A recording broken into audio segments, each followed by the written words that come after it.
এই দুটো জিনিস ব্যবহার করতে পারলেই কিন্তু তোমার জবা গাছ থাকবে কিন্তু একদমই সুস্থ। প্রথমেই আমার জবা গাছগুলো একটু কাছ থেকে দেখে নাও। জবা গাছের মারাত্মক শত্রু হচ্ছে মিলিবাগ, যেটা এই বর্ষার সময় প্রচুর পরিমাণে বেড়ে যায়। আর গাছে এই মিলিবাগের আক্রমণ থাকলে তুমি যতই খাবার দাও না কেন গাছের কিন্তু কোনো গ্রোই হবে না, কোনো ফুলকুড়ি তো আসবেই না, বরং মিলিবাগ গাছের সমস্ত খাবার শুষে নেবে আর গাছটা কিন্তু ধীরে ধীরে মারা যাবে।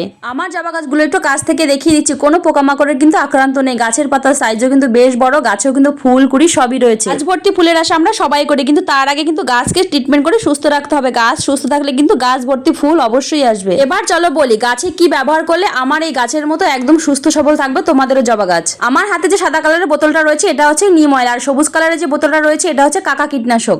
গাছকে পোকামাকড়ের হাত থেকে বা মিলিবাগের হাত থেকে বাঁচাতে কিন্তু কাকার কোনো তুলনাই নেই। এখানে কিন্তু আমি 2 লিটার জল নিয়েছি, আর 2 লিটার জলে কিন্তু 5 ml নিম অয়েল মিশিয়ে নিলাম। আমি সপ্তাহে একবার আবার গাছগুলোতে কিন্তু নিম অয়েল ব্যবহার করি, তবে একবার মিলিবাগের আক্রমণ হয়ে গেলে কিন্তু আর নিম অয়েলে কাজ হবে না, তখন তোমাকে কিন্তু কাকা কীটনাশক ব্যবহার করতে হবে। আর কাকা কীটনাশক যখন ব্যবহার করবে তখন প্রতি লিটারে 2 ml মিশিয়ে গাছে স্প্রে করে দিতে হবে। আমার গাছে যেহেতু মিলিবাগ নেই তাই কিন্তু কাকা না দিয়ে কিন্তু নিম অয়েল স্প্রে করে দিলাম। ব্যাস এই দুটো জিনিস ব্যবহার করতে পারলেই কিন্তু সমস্ত মিলিবাগ উধাও। তো রোদ দেখে গাছে স্প্রে করলাম, হঠাৎ একখণ্ড মেঘ কোথা থেকে এসে কিন্তু বৃষ্টি নামিয়ে দিল, তাই দুই মা মেয়ে মিলে কিন্তু বৃষ্টির সঙ্গে মারামারি করছি। আর হ্যাঁ, সাবস্ক্রাইব করে দিও কিন্তু। টাটা।